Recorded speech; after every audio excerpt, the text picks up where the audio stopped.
ಸಾವರ್ಕರ್ ಆರೋಪ ಬಂದಾಗ ಕಾಂಗ್ರೆಸ್ಸಿಗರೆಲ್ಲ ಸಾವರ್ಕರ್ ಮನೆ ಮೇಲೆ ಕಲ್ಲು ಹೊಡೆದ್ರು. ಸಾವರ್ಕರ್ ತಮ್ಮ ಭಾಳ ಇದ್ನಲ್ಲ, ಕಿರಿ ತಮ್ಮ, ಅವನು ಬಂದು ಮನೆ ಹೊರಗಡೆ ನಿಂತಿದ್ದಾಗ ಕಲ್ಲು ಅವನ ಹಣೆಗೆ ಬಿದ್ದು ರಕ್ತ ಬಂತು, ಅಡ್ಮಿಟ್ ಮಾಡಿದರು. ಅವನು ವಾಪಸ್ ಬರಲೇ ಇಲ್ಲ, ಅಲ್ಲೇ ಲಕ್ವ ಹೊಡಿತು ಅವನಿಗೆ. ಆ ಏಟಿನ ಶಾಕಿಗೆ ತೀರ್ಕೊಂಡ. ಸಾವರ್ಕರ್ ತನ್ನ ತಮ್ಮನನ್ನು ಎಷ್ಟು ಪ್ರೀತಿಸ್ತಿದ್ರು ಅಂತಂದರೆ ಅವನಿಗೋಸ್ಕರ ಎಲ್ಲವನ್ನೂ ಮಾಡ್ಲಿಕ್ಕೆ ತ್ಯಾಗವಾಗಿದ್ದವರು. ಆದರೆ ದುರದೃಷ್ಟಕರ ಸಂಗತಿ, ಅವರ ತಮ್ಮನನ್ನು ಸ್ವತಂತ್ರ ಭಾರತದಲ್ಲಿ ಕಸಿದ್ವಿ ನಾವು. ಪೊಲೀಸರು ಸಾವರ್ಕರ್ನ ಅರೆಸ್ಟ್ ಮಾಡ್ಲಿಕ್ಕೆ ಬಂದರು, ಗಾಂಧಿ ಹತ್ಯೆ ಮಾಡಿದ್ಯಾ ನೀನು ಅಂತ. ಗಾಬರಿಯಾಗಿರುವಂಥ ಸಾವರ್ಕರ್ರು ತಾನು ಟಾಯ್ಲೆಟ್ಗೆ ಹೋಗಿ ಬರ್ತೀನಿ ಅಂತಂದರೆ ಪೊಲೀಸ್ ಹೇಳಿದಂತೆ ಬಾಗಿಲು ಹಾಕಬೇಡ ಟಾಯ್ಲೆಟ್ದು ಅಂತ, ನೀನು ತಪ್ಪಿಸ್ಕೊಂಡು ಹೋಗೋ ಸಾಧ್ಯತೆ ಇದೆ. ಸಾವರ್ಕರ್ನ ಕರ್ಕೊಂಡು ಪೊಲೀಸ್ ವಿಚಾರಣೆ ನಡೆಸ್ತಾನೆ ಅತ್ಯಂತ ಕೆಟ್ಟ ಭಾಷೆಯಲ್ಲಿ. ಸಾವರ್ಕರ್ ಆನಂತರ ತಮ್ಮ ಮಿತ್ರರ ಹತ್ರ ಹೇಳ್ಕೊಳ್ತಾರೆ, ಸ್ಕಾಟ್ಲ್ಯಾಂಡ್ ಯಾರ್ಡ್ ಪೊಲೀಸರು ಹೀಗೆ ಪ್ರಶ್ನೆ ಕೇಳ್ತಿದ್ರು, ನಾನು ಮುಖಕ್ಕೆ ಹೊಡೆದಂತೆ ಉತ್ತರ ಕೊಡ್ತಿದ್ದೆ, ಈಗ ನನ್ನವರೇ ನನ್ನನ್ನು ಪ್ರಶ್ನೆ ಮಾಡ್ತಿದ್ದಾರೆ, ಏನಂತ ಉತ್ತರ ಕೊಡಲಿ ನಾನು.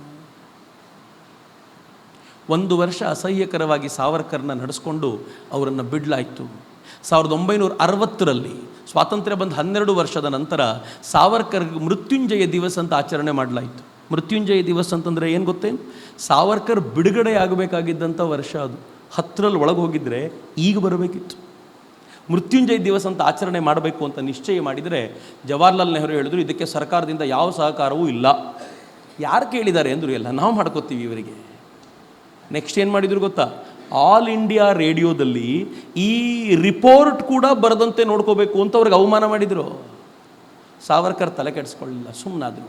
ಎಷ್ಟು ನಿರಂತರವಾದ ಅವಮಾನ ಅಂತಂದರೆ ಕೊನೆಗೊಂದು ದಿನ ಸಾವರ್ಕರ್ ಹೇಳಿದರು, ಸಾಕು ಸಹವಾಸ, ನಾನು ಸಾಯಬೇಕು ಅಂತ ನಿಶ್ಚಯ ಮಾಡಿದ್ದೀನಿ ಅಂತ ಮುಂಬೈನ ಜುಹು ಬೀಚ್ನಲ್ಲಿ ಸಮುದ್ರದ ದಿಕ್ಕಿಗೆ ನಡ್ಕೊಂಡು ಹೋಗುವಾಗ ಅವರ ಆತ್ಮೀಯ ಅವರ ಜೊತೆಯಲ್ಲಿ ಇರ್ತಿದ್ದವನು ಎಳ್ಕೊಂಡು ಬಂದು, ಬನ್ನಿ ಸಾವರ್ಕರ್ ಜಿ, ಇವತ್ತು ನೀವು ಏನು ಅಂತ ಇವ್ರಿಗೆ ಗೊತ್ತಿಲ್ಲ, ನೀವು ಏನು ಅಂತ ಗೊತ್ತಾದ ದಿನ ನೀವು ಬೇಕು ಅಂತ ಅನಿಸುತ್ತೆ, ಅಲ್ಲಿವರೆಗೂ ಇರಬೇಕು ಬನ್ನಿ ಅಂತ ಎಳ್ಕೊಂಡು ಬಂದ. ಸಾವರ್ಕರ್ ಕೊನೆಗೂ 21 ದಿನಗಳ ಕಾಲ ಅನ್ನ, ನೀರು, ಔಷಧಿ ಎಲ್ಲವನ್ನು ಬಿಟ್ಟು ತಾವೇ ತಮ್ಮ ಪ್ರಾಣವನ್ನು ಆತ್ಮಾಹುತಿಗೊಳಿಸಿದರು ಅಂತ ಹೇಳಿದರೆ ಖಂಡಿತವಾಗಿಯೂ ತಪ್ಪಲ್ಲ ಮಿತ್ರರೆ. ದುರದೃಷ್ಟಕರ ಸಂಗತಿ, ಅವರು ಅಂಡಮಾನಿನ ಜೈಲಿನಲ್ಲಿದ್ದಾಗ ಸಾಯಬೇಕು ಅಂದ್ಕೊಂಡಿದ್ದನ್ನು ಎದುರಿಸಿ ನಿಂತಿದ್ದರು. ಸ್ವತಂತ್ರ ಭಾರತದಲ್ಲಿ ತಮ್ಮ ಆತ್ಮಾರ್ಪಣೆ ತಾವೇ ಮಾಡಿಕೊಂಡ್ರು ಅಂತ ಹೇಳುವಾಗ ಭಾಳ ದುಃಖ ಅನಿಸುತ್ತೆ. 1857ರ ಸಂಗ್ರಾಮದ ಪುಸ್ತಕವನ್ನು ಬರೆಯುವಾಗ ಸಾವರ್ಕರ್ ತಾತ್ಯಾ ಟೋಪೆ ಕುರಿತಂತೆ ಒಂದು ಮಾತು ಬರೀತಾರೆ. ಏನು ಬರೀತಾರೆ ಗೊತ್ತಾ? ತಾತ್ಯಾ, ಈ ದೇಶದ ಜನ ನಿನ್ನನ್ನು ಗೌರವಿಸೋದಿಲ್ಲ ಅಂತಂದರೆ ಅವ್ರು ತಪ್ಪಲ್ಲ ಕಣೋ, ನಿಂದೇ ತಪ್ಪು. ನೀನು ಯಾಕೆ ಈ ದೇಶದಲ್ಲಿ ಹುಟ್ಟಿದೆ? ನೀನು ಯಾವುದಾದ್ರೂ ಸಣ್ಣ ಪುಟ್ಟ ರಾಷ್ಟ್ರದಲ್ಲಿ ಹುಟ್ಟಿದ್ದಿದ್ರು ನೀನು ಮಾಡಿರೋ ಸಾಹಸಕ್ಕೆ ಜನ ನಿನ್ನ ಆನೆ ಮೇಲೆ ಅಂಬಾರಿ ಇಟ್ಟು ಅದರ ಮೇಲೆ ಕೂರಿಸ್ಕೊಂಡು ಮೆರೆದಾಡಿಸ್ತಾ ಇದ್ರು. ನೀನು ಈ ದೇಶದಲ್ಲಿ ಹುಟ್ಟಿ ತಪ್ಪು ಮಾಡದೆ ಅಂತ ಸಾವರ್ಕರ್ ತಾತ್ಯಾಗಿ ಬರೀತಾರೆ. ಆದರೆ ಸಾವರ್ಕರ್ನೂ ಜನ ಪ್ರೀತಿಯಿಂದ ತಾತ್ಯಾ ಅಂತಲೇ ಕರೀತಿದ್ರು. ಕೊನೆಗೆ ಆ ಮಾತು ಅವ್ರಿಗೆ ಆಯಿತು, ತಾತ್ಯಾ ನೀನು ಯಾಕೆ ಇಲ್ಲಿ ಹುಟ್ಟಿದೆ? ಜಗತ್ತಿನ ಯಾವುದಾದ್ರೂ ಚಿಕ್ಕ ರಾಷ್ಟ್ರದಲ್ಲಿ ಹುಟ್ಟಿದ್ದಿದ್ರು ಜನ ಎಷ್ಟು ಸಂಭ್ರಮಿಸ್ತಾ ಇದ್ರು ನಿನ್ನನ್ನು. ಈ ದೇಶದಲ್ಲಿ ನನ್ನ ದೇಶದ್ರೋಹಿ ಅಂತ ಕರೀತಾರಲ್ಲ, ತಪ್ಪು ನಮ್ಮದಲ್ಲ ಕಣೋ, ತಪ್ಪು ನಿಂದೆ. ನೀನು ಈ ದೇಶದಲ್ಲಿ ಹುಟ್ಟಬಾರ್ದಿತ್ತು ಅಂತ ನಾನು ನೀವು ಹೇಳಬೇಕಾದ ಸ್ಥಿತಿ ಬಂದಿದೆಯಲ್ಲ. ದುರಂತ ಮಿತ್ರರೇ, ಸತ್ತ ಮೇಲೂ ಬಿಡಲಿಲ್ಲ ರೀ ಅವರನ್ನು. ಅಟಲ್ ಬಿಹಾರಿ ವಾಜಪೇಯಿ ಪ್ರಧಾನಮಂತ್ರಿ ಆಗಿದ್ದಾಗ ಸಂಸತ್ ಭವನದಲ್ಲಿ ಸಾವರ್ಕರ್ದೊಂದು ಫೋಟೋ ಅನಾವರಣ ಮಾಡಬೇಕು ಅಂತಾಗಿದೆ. ಅಲ್ಲಿ ಯಾರ್ಯಾರ್ದೋ ಫೋಟೋ ಇದೆ, ಎಲ್ಲರದ್ದು ಇದೆ, ಹೇಗಾದರೂ ತಗೊಳ್ಳಿ. ಇವ್ರದ್ದು ಒಂದು ಮಾಡಬೇಕು ಅಂದಾಗ ಸೋನಿಯಾ ಗಾಂಧಿ ಹೇಳ್ತಾರೆ, ದೇಶದ್ರೋಹಿಯ ಫೋಟೋ ಅನಾವರಣ ಮಾಡುವ ಕಾರ್ಯಕ್ರಮಕ್ಕೆ ನಾನು ಬರಲ್ಲ ಅಂತ. ಅಂಡಮಾನಿನ ಕಾಲಾಪಾನಿ ಜೈಲಿನಲ್ಲಿ ಉರಿಯುವಂಥ ಜ್ಯೋತಿ ಒಂದು, ಆ ಜ್ಯೋತಿಯ ಹೊರಗಡೆ ಒಂದು ಫಲಕ. ಸಾವರ್ಕರ್ ಹೇಳಿರುವಂಥ ವಾಕ್ಯ ಯಾವ ವಾಕ್ಯ ಗೊತ್ತೇನು? ಸಾವರ್ಕರ್ ಲಂಡನ್ನಲ್ಲಿದ್ದರಲ್ಲ, ಲಂಡನ್ನಲ್ಲಿದ್ದಾಗ ಸಾವರ್ಕರ್ರ ಅಣ್ಣನನ್ನು ಎಳ್ಕೊಂಡೋಗಿದ್ರು, ಆತನನ್ನು ಕಾಲಾಪಾನಿಗೆ ಕಳಿಸಿದ್ರು. ಅವರು ತಮ್ಮ 6 ತಿಂಗಳ ಶಿಕ್ಷೆಗೆ ಒಳಗಾಗಿ ಜೈಲಿನಲ್ಲಿದ್ದ. ಮನೆಯ ಆಸ್ತಿ ಪಾಸ್ತಿ ಎಲ್ಲವನ್ನೂ ಬ್ರಿಟಿಷರು ವಶಪಡಿಸ್ಕೊಂಡಿದ್ರು. ಒಂದು ಪಾತ್ರೆ ಕೂಡ ಉಳಿಸಿರಲಿಲ್ಲ. ಸಾವರ್ಕರ್ರ ಅತ್ಯಂತ ಪ್ರೀತಿಯ ಅತ್ತಿಗೆ ಸಾವರ್ಕರ್ಗೆ ಪತ್ರ ಬರೀತಾರೆ, ತಾತ್ಯಾ ನೀನು ಅಲ್ಲಿ ಹೋಗಿ ಕೂತಿದ್ಯಲ್ಲ, ತುಂಬ ಕಷ್ಟದಲ್ಲಿದ್ದೀವಿ, ನಮ್ಮನ್ನು ಬಂದು ನೋಡ್ಕೋಬಾರ್ದೇನೋ. ಏನು ಬರೀತಾರೆ ಗೊತ್ತಾ ಸಾವರ್ಕರ್? ಅತ್ತಿಗೆ, ಭಾರತ ಮಾತೆ ನಮ್ಮ ತೋಟಕ್ಕೆ ಬಂದು ನಿಮ್ಮ ತೋಟದ ಹೂಗಳು ಬೇಕು ಅಂತ ಕೇಳಿದಾಗ ಆಗಲ್ಲ ಅಂತ ಹೇಳಲಿಕ್ಕಾಗತ್ತಾ ಅದಕ್ಕೆ? ನಮ್ಮ ಮನೆಯ 3 ಹೂಗಳನ್ನಲ್ಲದೆ ನಮ್ಮ ಮನೆಯಲ್ಲಿ ಹುಟ್ಟಬಹುದಾಗಿದ್ದ ಎಲ್ಲ ಹೂಗಳನ್ನು ಆಕೆ ಕೇಳಿದರೂ ಕೂಡ ನಾವು ಪ್ರೀತಿಯಿಂದ ಸಮರ್ಪಣೆ ಆಗ್ತೀವಿ ಅತ್ತಿಗೆ. ಇಂಥ ಸಮಯದಲ್ಲಿ ನಾವು ಗಟ್ಟಿತನವನ್ನು ಕಾಪಾಡ್ಕೋಬೇಕು ಅಂತ ಅತ್ತಿಗೆಗೆ ಪತ್ರ ಬರೆದು ಏನು ಹೇಳ್ತಾರೆ ಗೊತ್ತಾ?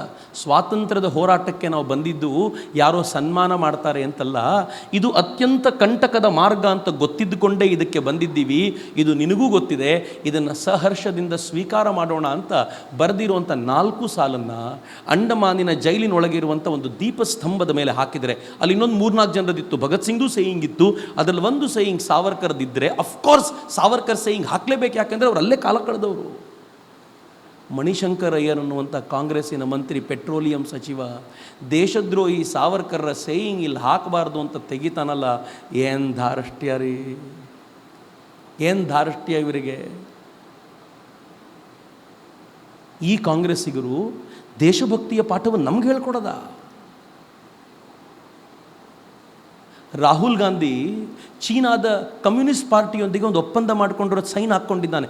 ಒಪ್ಪಂದ ಏನು ಅಂತ ಇದುವರೆಗೂ ಬಾಯ್ಬಿಟ್ಟಿಲ್ಲ. ಏನು ಒಪ್ಪಂದ ಮಾಡಿಕೊಂಡ್ರು? ಈ ದೇಶದ ಒಂದು ಪಾರ್ಟಿಗೆ ಅಥವಾ ಆ ಪಾರ್ಟಿಯವರು ನಡೆಸ್ಬೋದಾಗಿರುವಂಥ ಒಂದು ಸಂಸ್ಥೆಗೆ ನಮ್ಮ ಪಕ್ಕಾ ವಿರೋಧಿಯಾಗಿರುವಂಥ ಚೈನಾದ ಕಮ್ಯುನಿಸ್ಟ್ ಪಾರ್ಟಿಯೊಂದಿಗೆ ಏನು ಸಂಬಂಧ? ದೇಶಭಕ್ತಿಯ ಪಾಠವನ್ನು ನಮ್ಗೆ ಹೇಳ್ಕೊಡೋದ? ದುರದೃಷ್ಟಕರ ಸಂಗತಿ ಅಂತಂದರೆ ಈ ಸಾವರ್ಕರ್ ಫೋಟೋನ ಮುಸ್ಲಿಮರ ಏರಿಯಾದಲ್ಲಿ ಹಾಕಬಾರ್ದು ಅಂತ ಹೇಳ್ತಾರಲ್ಲ, ಏನು ಧಾರಷ್ಟ್ಯ ರೀ ಇವರಿಗೆಲ್ಲ. ಯಾಕೆ ಈ ಧಾರಷ್ಟ್ಯ ಅಂದರೆ, ಸಜ್ಜನರು ಅಂತ ಅನ್ಸ್ಕೊಂಡ ನಾವು ಸೈಲೆಂಟ್ ಆಗಿರ್ತೀವಲ್ಲ, ಅದಕ್ಕೋಸ್ಕರ ಧಾರಷ್ಟ್ಯ ಅಷ್ಟೇ. ಮಿತ್ರರೆ, ನಾವೇನು ಬಂದೂಕು ಹಿಡಿಯೋ ಜನ ಅಲ್ಲ, ನಾವೇನು ಯಾರ್ದು ಸರ್ ತನ್ಸೆ ಜುದಾ ಮಾಡುವಂಥ ನಮ್ಗೆ ಯಾರೂ ರಕ್ತದಲ್ಲಿ ತುಂಬಿಲ್ಲ. ನಾವು ಎಲ್ಲರ ಜೊತೆ ಪ್ರೀತಿಯಿಂದ ಬದುಕೋರು. ಆದರೆ ನಮ್ಮದೊಂದು ಸಾತ್ವಿಕ ಶಕ್ತಿ ಇದೆ. ಈ ಸಾತ್ವಿಕ ಶಕ್ತಿ ಏನು ಅಂತಂದರೆ, ನೀವು ಬೈದಾಗಲೆಲ್ಲ ಸಾವರ್ಕರ್ರ ಜೀವನವನ್ನು ಮತ್ತೆ ಮತ್ತೆ ಮನೆಗೂ ಮುಟ್ಟಿಸ್ತೀವಿ ಅನ್ನುವಂಥ ಸಂಕಲ್ಪದ ಸಾತ್ವಿಕ ಶಕ್ತಿ.